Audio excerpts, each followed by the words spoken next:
I found out why my parents never let me visit my grandma. Ever since I was a little girl, I had wanted to visit my grandma. Every birthday, every holiday, I would ask my parents if we could go, and every time the answer was the same. Not now, or she's not well, or the vague, irritated.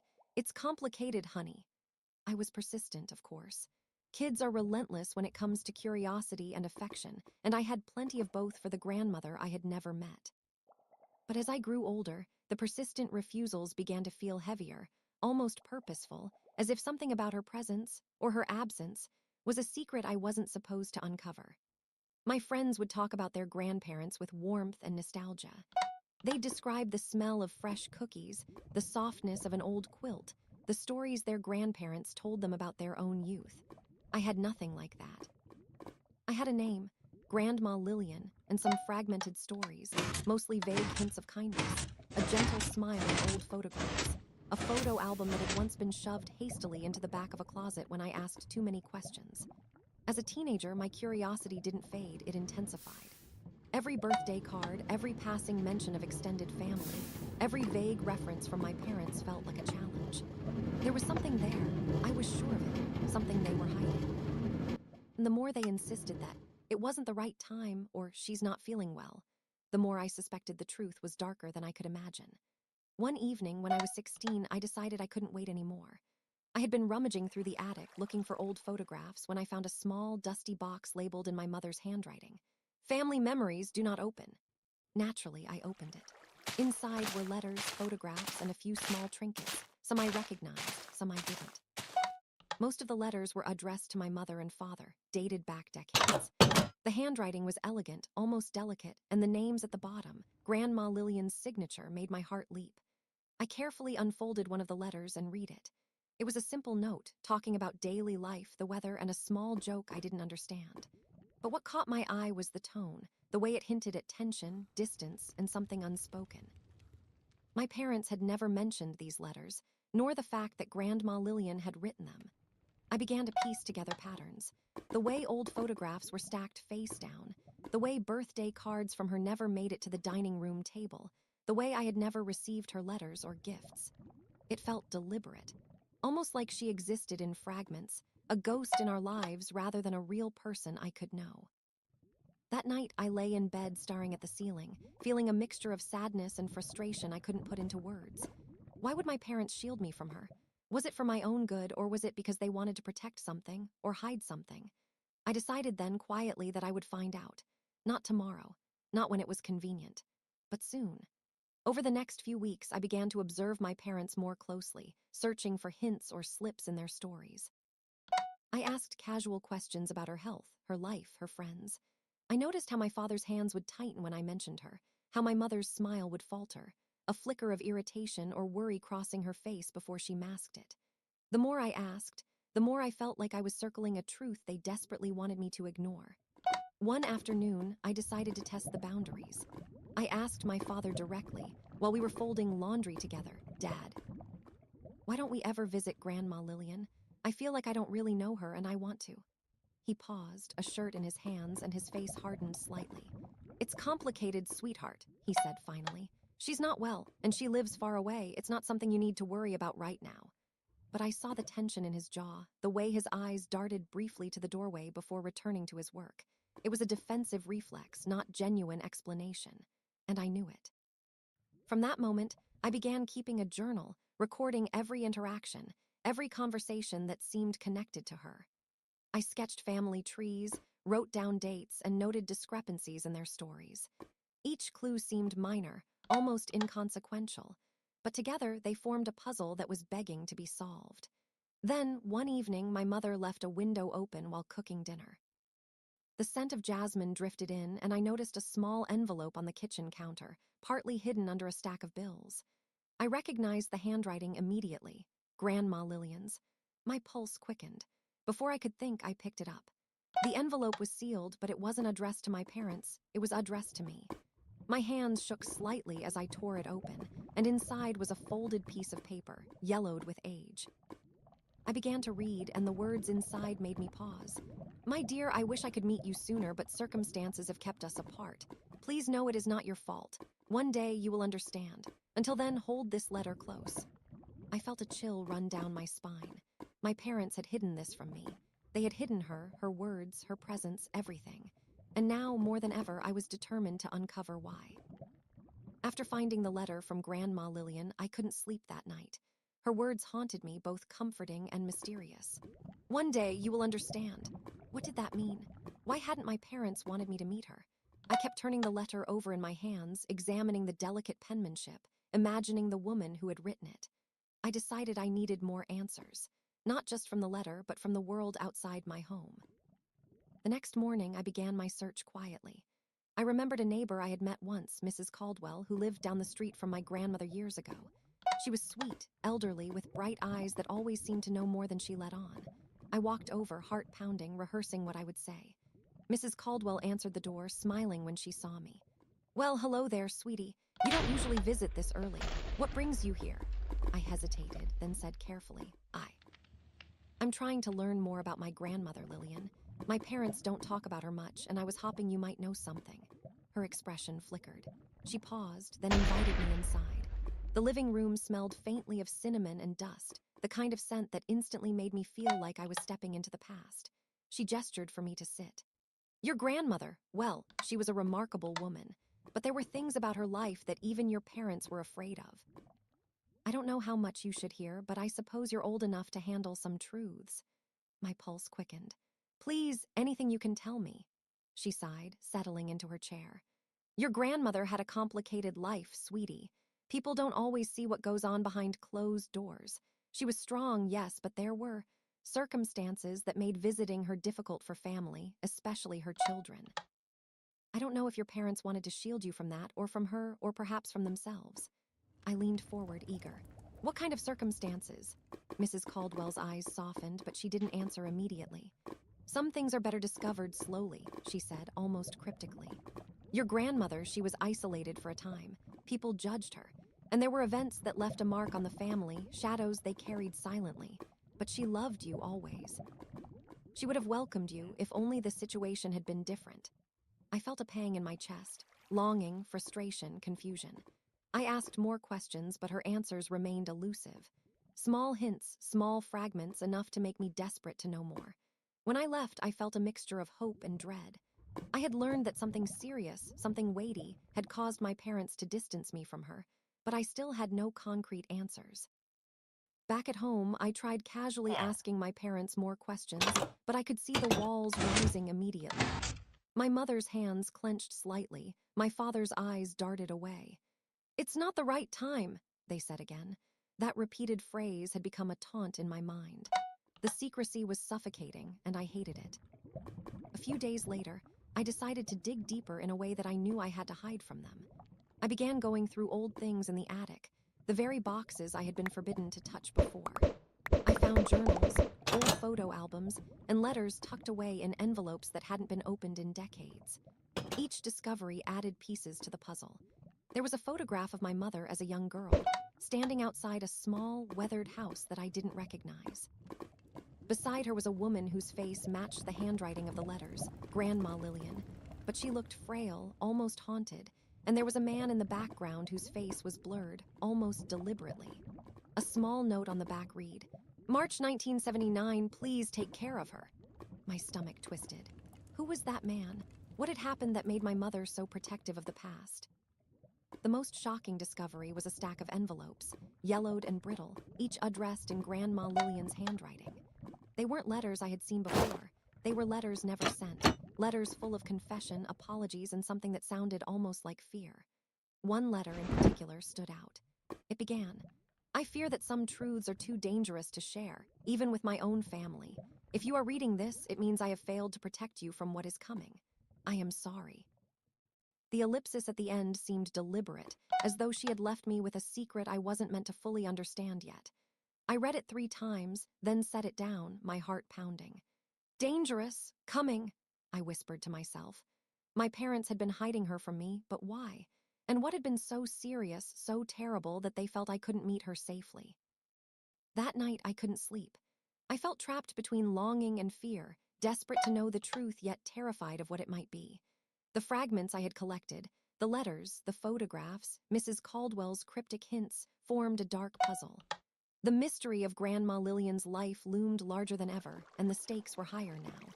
I had to know, no matter what it took. I made a silent vow to myself. I would uncover every secret, confront every lie, and find out why my parents had spent years shielding me from her. And somehow, I knew that when I did, the truth would change everything. The next day, I knew I couldn't wait any longer. I had pieced together enough fragments, letters, photographs, Mrs. Caldwell's hints, to sense that my parents were hiding something monumental, something that had shaped my entire understanding of my family. I needed answers, and I needed them now. I waited until dinner when the tension in the house felt thick but ordinary, the kind that masked unspoken truths. Then I took a deep breath and asked, "Mom, Dad, I need to know. Why haven't you ever let me visit Grandma Lillian?" My father froze mid-bite, his fork suspended in the air. My mother's eyes widened slightly, and for a moment I thought I had gone too far. But I pressed on, my voice steady though my heart raced. "I've found letters from her. I know she wrote to me. I know you've been keeping things from me. I don't understand why." Silence followed, heavy and suffocating. My father set his fork down, running a hand over his face. We didn't want you involved," he said finally, his voice tight. "There are things you don't understand and some things you're not ready for." I shook my head, frustration boiling inside me. "I'm ready. I need to know the truth. Please, I can handle it. I'm not a child anymore." My mother's lips trembled.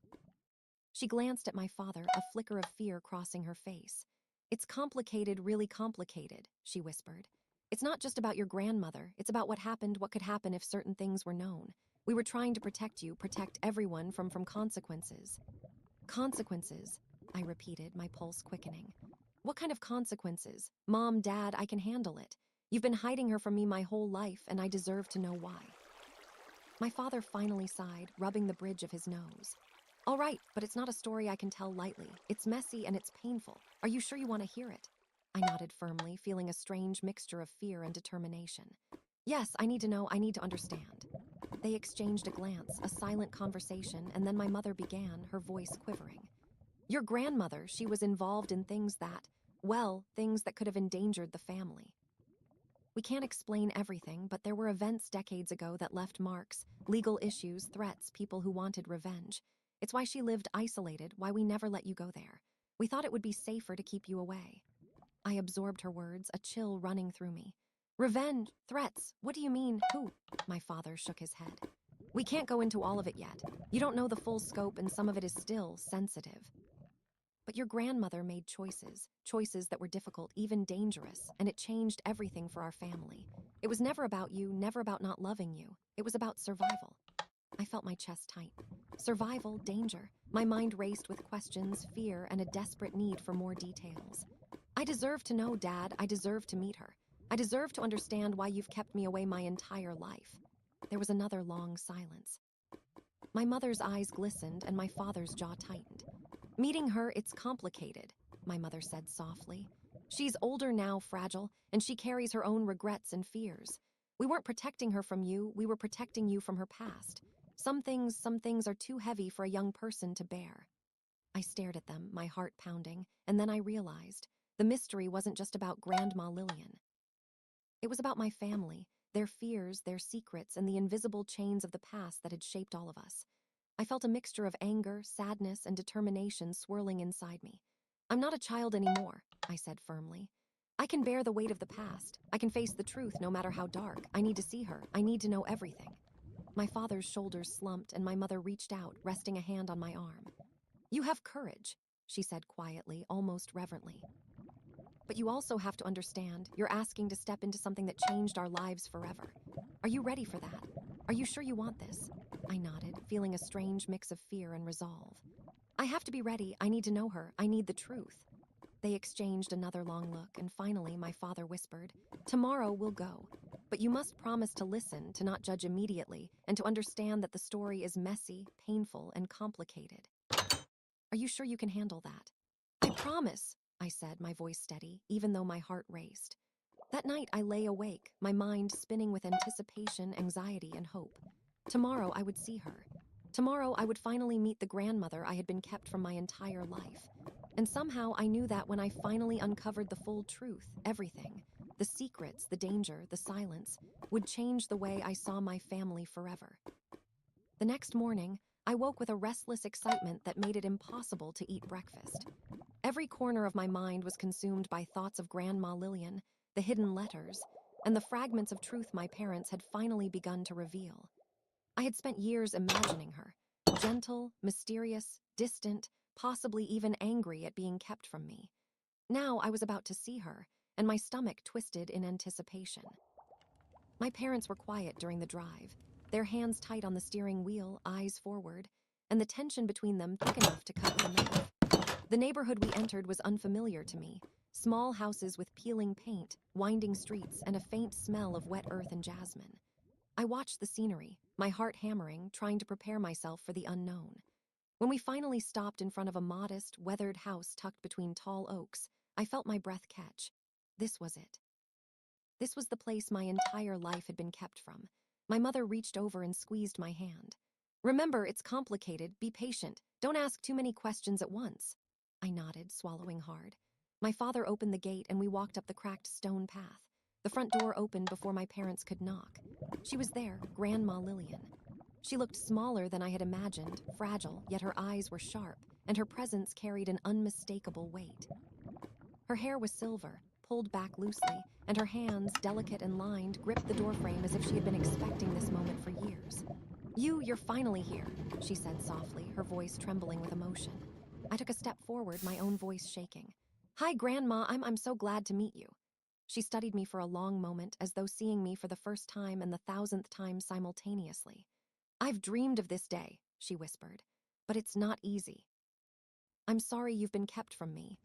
I felt tears prick my eyes, a mix of relief, anger, and longing. It's okay. I just want to understand. I want to know you. She nodded, then turned and gestured for us to come inside. The house smelled of old wood, lavender, and a faint undertone of something unfamiliar, perhaps the residue of years of secrecy. As we walked through the rooms, I noticed photographs on the walls, some faded, some startlingly clear. People I didn't recognize, places I couldn't place, and always her in every frame, looking poised yet burdened. I see you found some of my letters, she said quietly, her gaze following me as I glanced at the photographs. I nodded. Yes. They were hidden from me for so long, I didn't even know you wrote to me. She sighed, a deep, weary sound. I wanted to. Every day I wanted to reach out, but circumstances prevented it. You have to understand, your parents were trying to protect you, and in some ways they were trying to protect me as well. I took a deep breath, curiosity surging. Protect you from what? Why all the secrecy? She led us into a small sitting room, the kind with cushioned chairs and a low coffee table, and gestured for us to sit. My parents remained quiet, standing behind me, almost reverent. It's time you knew the truth, she said finally, her hands folded in her lap. Not all of it will be easy to hear. Some of it is painful, even frightening, but you deserve to know. I leaned forward, attentive, my heart hammering. I'm ready. And then she began to speak, her voice steady now, recounting events from decades ago. She spoke of decisions made out of fear and love, of threats and misfortune that had forced her into isolation. She told me about people who had tried to harm her, incidents that had endangered the family, and the sacrifices she had made to keep us safe. Each revelation added another layer to the mystery I had lived with my entire life. My parents nodded silently as she spoke, occasionally exchanging glances that told me more than words ever could. I felt a mix of awe and sorrow, realizing how much they had all endured to protect me, and how their silence had shaped the person I had become. By the time she paused to catch her breath, I had absorbed enough to understand the gravity of what had been hidden from me, yet I knew there were still pieces missing. There is more, she said, eyes glistening. More than you can see at first, more than your parents could ever explain without context. But it is here, all here, she tapped her chest gently, and I want you to know it because one day it will all make sense. I felt a lump in my throat. This meeting, this encounter, was unlike anything I had imagined. The woman before me was real, tangible, yet somehow untouchable, as if her life had always been both close and impossibly far away. I want to understand it all, I whispered. Please. I need to know everything, Grandma. She smiled faintly, a mix of sadness and relief. You will, in time, but some truths must be approached carefully. For now, know that I love you and I have never stopped wanting you to know me. The rest we will uncover together. That night, as we drove back home, I felt an odd mixture of exhaustion, relief, and anticipation. For the first time, I had met her. For the first time, I had glimpsed the depth of the secrets that had shaped my family. And I realized that the real journey was only beginning, one that would involve piecing together the past, confronting uncomfortable truths, and finally understanding why my parents had kept me away all those years. The fragments I had gathered, the letters, the photographs, the hints from Mrs. Caldwell, they were no longer just mysteries. They were the threads of a story that I was finally starting to weave together. And I knew, deep down, that the revelations ahead would challenge everything I thought I knew about my family, my parents, and even myself. The days that followed my first visit to Grandma Lillian were a whirlwind of curiosity, unease, and a growing obsession. I couldn't stop thinking about her stories, the fragments she had shared, and the hints she had dropped about the family's past. Every corner of the house, every photograph, every yellowed letter I had found now seemed like part of a much larger puzzle I was determined to solve. I started spending more afternoons at her house, sometimes with my parents, sometimes alone when they reluctantly agreed to let me go. Each visit revealed something new. A journal tucked beneath a stack of books, a photograph that hadn't been on the wall before, or a newspaper clipping that hinted at incidents my parents had never mentioned. One afternoon, while sorting through some old drawers in the guest bedroom, I found a small locked box. It was heavy, ornate, and clearly meant to keep its contents hidden. My grandmother glanced at it as I held it up. "Ah, that's a piece of the past you may not be ready for," she said softly, though her eyes betrayed a mix of hesitation and resignation. "But if you truly want to understand, you'll have to see it." I nodded, my pulse quickening. I need to know." She handed me a small key that had been tied to a ribbon, delicate and old. "Be careful. What's inside carries consequences, some we've all tried to forget. But it's part of your history, and now it's yours to know." My hands shook as I unlocked the box. Inside were letters, photographs, and a small bundle of documents tied with a faded ribbon. The handwriting on the letters was unmistakable, Grandma Lillian's, and the documents bore official stamps and seals I didn't recognize. I carefully unfolded the first letter. It was dated decades ago and addressed to someone named Harold, a name I didn't recognize. The letter was filled with concern, warnings, and references to a threat against the family. My heart raced as I read further. "They are still watching, still waiting. If you read this, you must understand why we acted as we did. Safety comes first. The truth must remain hidden until the time is right." I looked up at my grandmother, whose eyes were glistening. "Who is Harold?" I asked softly. "And who are they?" She sighed, a deep, heavy sound. "You're asking the questions I hoped you wouldn't ask yet," she said quietly. "Harold was a man who entered our lives in ways we could never have predicted. And they are the shadows of choices made long ago. Choices that forced us into hiding, into secrecy. Choices that shaped your parents' decisions and ultimately kept you from me." I felt a chill run down my spine. "Shadows of choices," I repeated.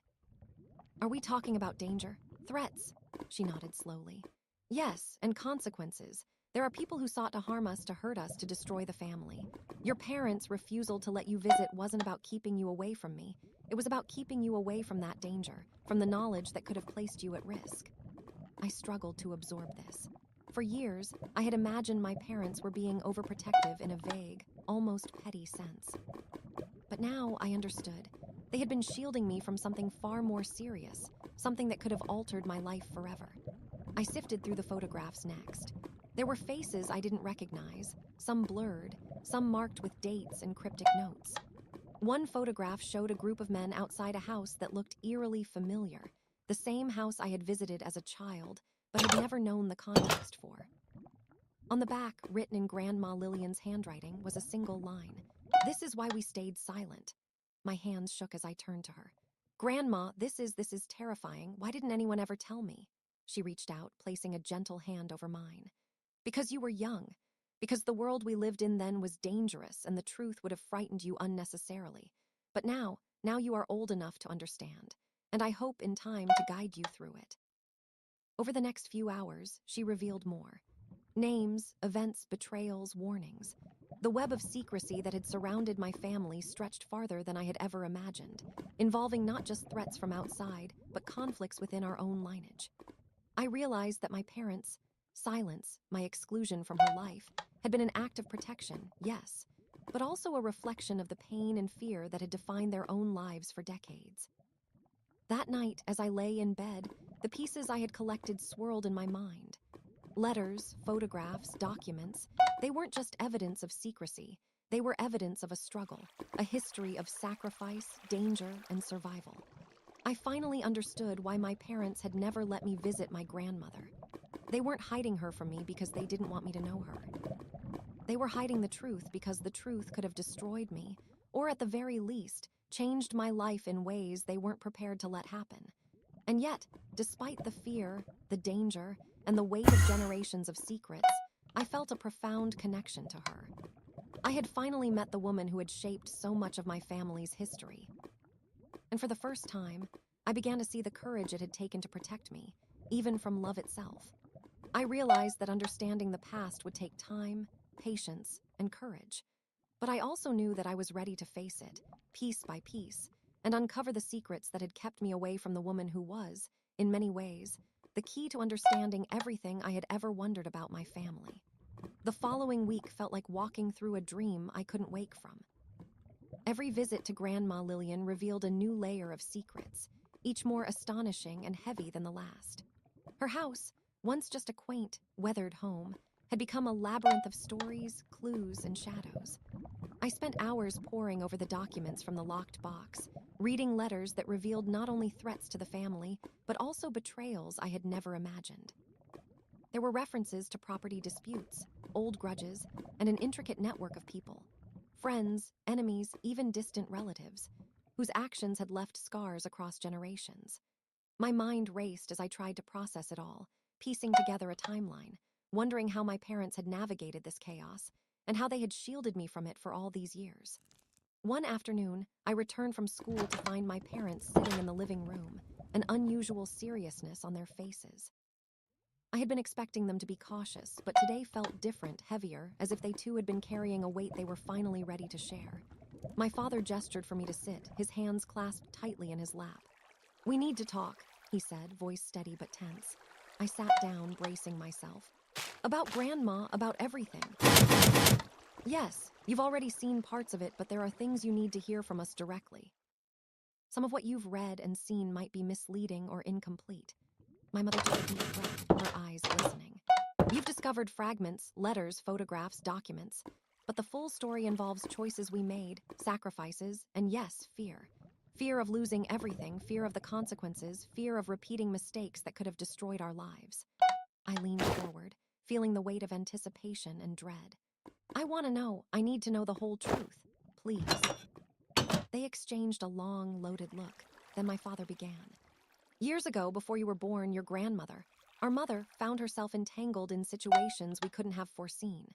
Some people sought to manipulate her, to take advantage of her, and by extension, to threaten the family.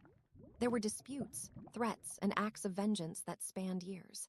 We intervened when necessary, moved when necessary, and always tried to keep the worst from reaching you." My stomach churned, but I listened, eager to understand every detail. My mother continued, voice trembling slightly. "There were moments when she made choices that were difficult, morally gray, and sometimes even reckless. We disagreed with some of them, tried to correct them, but ultimately we couldn't control everything. And when you came along, we realized that exposing you to the truth would have been dangerous, not just emotionally, but physically in ways you wouldn't yet comprehend." I felt tears prick my eyes, the reality of the sacrifices and dangers sinking in. "So, you weren't hiding her from me because of dislike or fear of connection," I whispered. "You were trying to protect me. From what exactly?" My father rubbed his temples. "From the consequences of past actions, the people who might still hold grudges, and the knowledge that could put you in harm's way. We thought that if you remained unaware, you could live a normal, safe life. That was our priority." The room was silent for a long moment, the weight of their words pressing down on me. I realized that the past I had been so desperate to uncover wasn't just a story of secrecy. It was a story of survival, resilience, and unspoken courage. My parents had carried burdens they could never fully explain, all to shield me from dangers that now felt almost surreal. And yet, as much as I understood, my longing to fully know my grandmother, to understand her choices, and to grasp the full scope of the family history only grew stronger. "I need to see the rest," I said softly. "I need to understand it all from start to finish. I can handle it. I want to know everything that happened, why you acted the way you did, and what Grandma had to endure." My parents exchanged a glance. Then my mother reached out, taking my hand. "You are brave," she said quietly, "and perhaps ready finally to face the truth, but it will be painful. Some of it may change how you see us, how you see her, and even how you see yourself. Are you sure you're prepared for that?" I nodded, the resolve in my chest solidifying. I have to be." That evening, we returned to Grandma Lillian's house. She greeted us with a small, knowing smile as if she had anticipated this moment. I could see it in her eyes, relief, fear, and a glimmer of hope.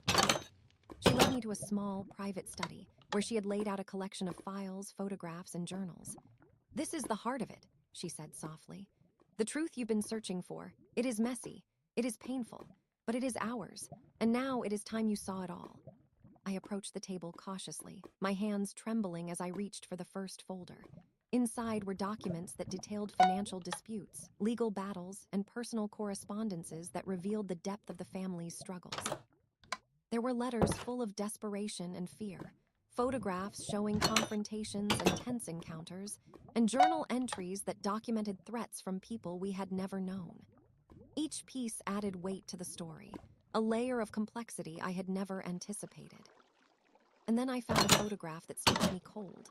A young man, eyes hard, standing beside a woman who looked eerily familiar, my mother, younger than I had ever seen her, with Grandma Lillian in the background, her expression tense and guarded. On the back, written in my grandmother's hand, was a single line. "This is why we made the choices we did." I felt my chest tighten, realizing that the shadows of the past stretched farther and deeper than I could have imagined.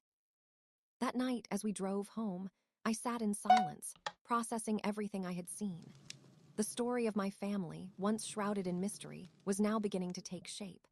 But even as the pieces fell into place, I knew there were still secrets waiting to be uncovered, truths that would test my understanding of love, loyalty, and courage. And deep down, I understood that my journey into the past was far from over. It was only just beginning. The next visit to Grandma Lillian's felt different from all the others. The air was thick with anticipation, and even my parents, normally stoic in these moments, seemed tense. I had spent the past few days poring over the letters, photographs, and documents we had uncovered, and yet every answer I found seemed to lead to more questions. There was a pattern emerging now, a thread connecting threats, betrayals, and hidden acts of courage that spanned decades. Grandma greeted us at the door with that same faint, knowing smile, but her eyes were serious, almost urgent. "Are you ready?" she asked softly. I nodded, my stomach tightening. "Yes, I need to know everything. No more fragments, no more half-truths, please." She led us to her study, the table already laid out with folders, photographs, and old letters. This time, the material was more personal, diaries, financial records, and correspondences that revealed conflicts between family members I had never heard of. She handed me a small, leather-bound journal, its edges worn and pages yellowed. "This belonged to your mother when she was young," Grandma said. "It holds the key to understanding why we did what we did, why secrecy became necessary, and why your path had to be guided so carefully." I opened it cautiously. The first entries were innocent, school memories, friendships, and childhood reflections. But as I turned the pages, the tone shifted. There were mentions of fear, threats, and strange incidents. Shadowy figures, letters that warned of danger, and people whose names were crossed out, deliberately erased from the record. I felt my pulse quicken. This wasn't just history. It was a roadmap of tension, deceit, and survival. My grandmother watched me silently, her eyes glistening with a mix of fear and anticipation. "Some truths are hard to accept," she said softly. "Some will challenge your understanding of right and wrong, but you must see it for yourself." I read on, each page revealing betrayals and choices my parents had made to protect me, even from knowledge of their own struggles. There were financial manipulations, threats from distant relatives, and a tangled web of personal conflicts that had nearly destroyed the family. And then I found the entries that shocked me most. My mother had been directly threatened as a young woman, with warnings that any exposure of certain events could endanger everyone, including me. The weight of the past pressed down on me. I realized that my parents' secrecy was not overprotective. It was tactical, a shield against real, tangible danger. I looked up at my grandmother, tears blurring my vision. "I had no idea," I whispered. "No idea you all went through this, why you kept me away." She reached out, placing her hands over mine. "We never wanted to scare you. We wanted you to grow up safely. But now you are old enough to understand, to see the choices we made, and to grasp why secrecy became survival. My father finally spoke, his voice tight with emotion. There's one more piece, he said. He handed me a folder marked in bold letters, Family Decisions, Confidential. Inside were documents revealing legal settlements, correspondence with lawyers, and evidence of confrontations that had taken place decades ago. Reading through it, I understood for the first time the magnitude of what my family had endured, the near loss of property, threats from people who wanted revenge, and the personal sacrifices that had kept us all safe. My hands shook as I absorbed it. I can't believe this, I whispered. I never knew. My mother took a deep breath. It was never your fault, and it was never about keeping you from love. It was about keeping you alive, keeping you from fear you couldn't bear, and keeping the family intact. I leaned back, the enormity of it all pressing down on me. I had come seeking answers, and now I had them. The shadows, the secrecy, the fear, they were all pieces of a story of survival, love, and sacrifice. And yet I felt something more: admiration, respect, and a deep connection to the woman who had raised my parents under such perilous circumstances. Grandma Lillian's voice broke the silence. You are part of this story now, she said softly, and you must carry it forward wisely. The past is not just a memory, it is a guide. Learn from it, understand it, and remember that sometimes protection comes in silence. I nodded, feeling the full weight of her words. For the first time in my life, I understood the complexity of my family, the courage of my parents, and the resilience of my grandmother. I realized that the mystery that had haunted me for so long was not just about absence. It was about survival, love, and the sacrifices made to protect generations. That night, as we drove home, I felt a mix of relief, sorrow, and newfound understanding. I had finally uncovered the truth, the full story of why my parents never let me visit my grandmother. And in that revelation, I found not just answers, but a deeper connection to my family, one that transcended fear, secrecy, and decades of silence. For the first time, I felt whole, carrying the knowledge of our history like a fragile, precious inheritance, ready to honor it, understand it, and never forget the strength that had protected me all these years. The following morning felt unusually calm, almost surreal. After the revelations of the past days, the weight that had pressed on me for so long seemed to shift slightly, still heavy, but no longer suffocating. I knew now why my parents had acted the way they did, why they had kept me from Grandma Lillian for so many years. It hadn't been out of neglect, fear of connection, or mistrust. It had been love, careful and protective, forged through decades of danger and sacrifice. I wanted to see her again, to spend time not just learning about the past, but simply being with her. When I arrived at her house, she was sitting by the window, sunlight catching her silver hair. She smiled softly as I entered. Good morning, she said. I hope you slept well. I nodded, feeling a warmth in my chest. Better than I have in years. I think understanding the past has finally made room for peace. She gestured for me to sit beside her. It's strange, isn't it?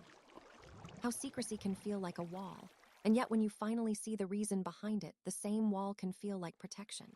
I reached for her hand. I understand now, Grandma. I understand why my parents made the choices they did and why you lived the way you did. I see the courage it took, and I want you to know I'm grateful, more than I can put into words. She squeezed my hand, eyes glistening.